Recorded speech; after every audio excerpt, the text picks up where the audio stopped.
Y'all all not invited. Oh. He has Kardashian casseroles now. Okay, so I'm gonna go over the questions and answers for who's invited to the barbecue game just before I go on to my next segment, okay? 1.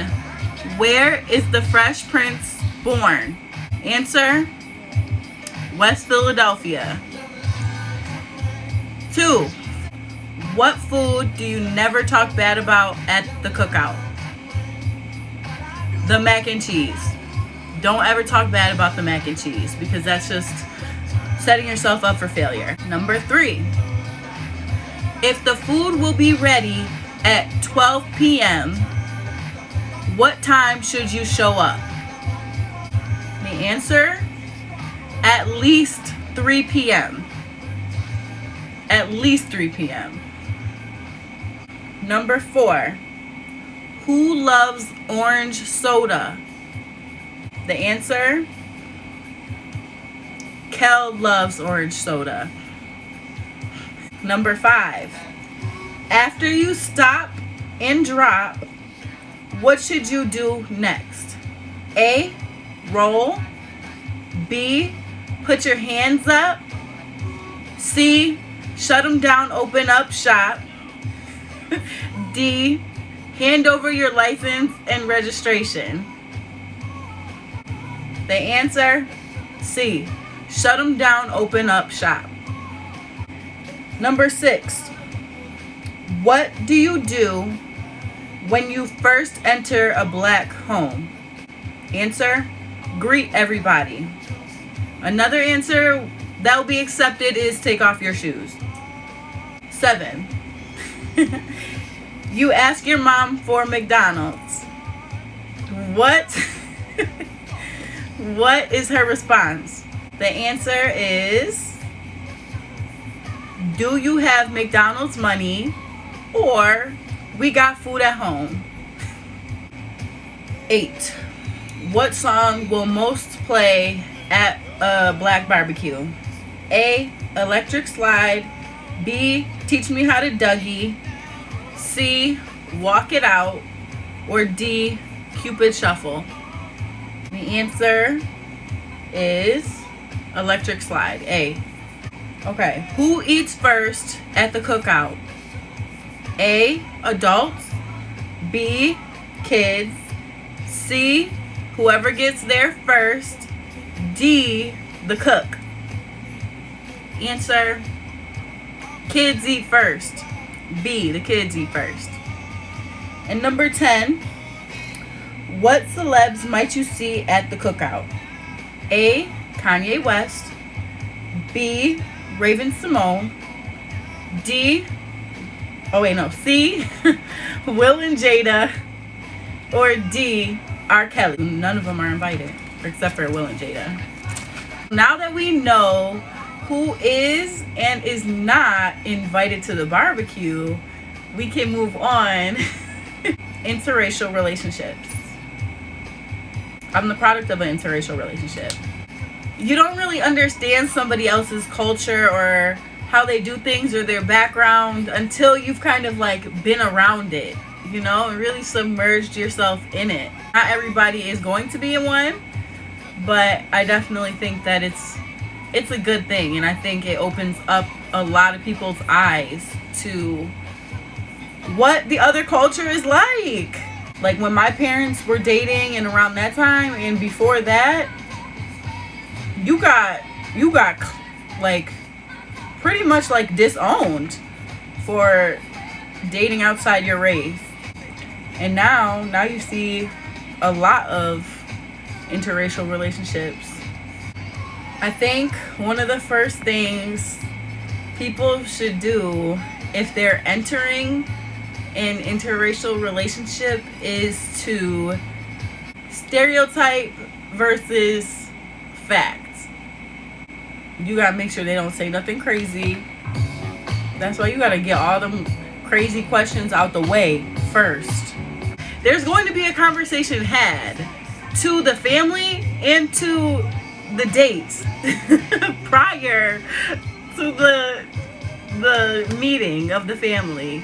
Black stereotypes. Fried chicken, watermelon. Oh, chitlins is a fact. that is not a stereotype. Chitlins are factual. That is definitely something I have never seen at any other culture's house. I can say I have never seen chitlins at anywhere but a black function. And they be like, well, you can't say they're nasty because you never tried it. I tried it and it tasted just like how it smelled. I was like, no, absolutely not. And then they had the nerve to tell me, put some hot sauce on it.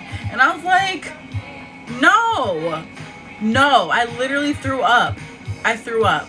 And I didn't even like fully ingest the chitlin. And the chitlin that I had was like this big. They smell like crap and they taste just like how they smell. Disgusting. I can't with chitlins. When it comes to white stereotypes, they can't cook.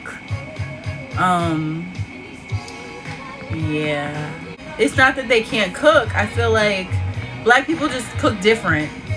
It's just different. Like, you can't go to a white function and expect to see all the food you're going to see at a black function.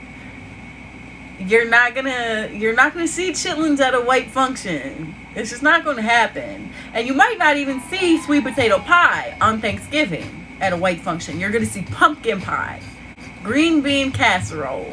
That is a fact. That's not a stereotype. Green bean casserole is real. Oh my goodness. I actually like green bean casserole though. Is that bad? That's a white stereotype. Smelling like wet dog. Experience being a mixed kid is crazy. Experience just different cultures. Soak them all in. Like, be around a whole bunch of people and see how they do things. Like, at the family functions though. Like, on that level, like that personal level. Not like, you know, at work or school. Like, that doesn't count. That's not where you let all your guard down and just decide to just be whatever, like who you are, like fully. Not to say you're fake at school, or work, but you are. I wasn't aware of a lot of racial things at a young age, but what made me aware of them was my experiences. I didn't see color just because it was like both my parents came from different backgrounds, so I was just like, oh, like that's regular, like, and that's regular. Being a mixed kid, like, there was a difference, like when I would go to my white family side versus when I would go to my black family side. I always felt like I identified as black. It just is what it is. That's a mixed kid thing. Everybody thinks you're Spanish all the time. You'd be like, no, I'm not Spanish. I promise. I'm black. The food is something I noticed immediately. Growing up, yeah, I'm not gonna say nothing else. I don't discriminate. I think if you're attractive, you're attractive. Whether you're Asian, whether you're black, white, Puerto Rican. I feel like a white person going into a black household, you know, for the first time, or a black person going into a white household for the first time, like, that could be a little nerve-wracking. Especially we got movies like Get Out, and like, that's real. The dating phase is not the same as meet the family phase. If you're going to be with somebody, especially long term, they have to understand you and you have to understand them. And part of that is definitely knowing the culture. Respect, you know, holds differently in different cultures. You get to take all the fun things out of a culture dating somebody else and like incorporate it into your own life. And you see that a lot, like, as a mixed kid, like, people feel comfortable telling you things And a lot of times it's racist as fuck. But, and I've gotten that from black and white people, like mad racist shit. But at the same time, it's not malicious. I think, to me, things don't bother me unless there's intention behind it. I mean, coming from a different culture, you're not going to understand unless you're around it. Like, that just is what it is. Okay, but I'm gonna see y'all next week. Thanks for tuning in. And you are invited to the barbecue. For tuning in, you're invited to the barbecue. Bye, y'all.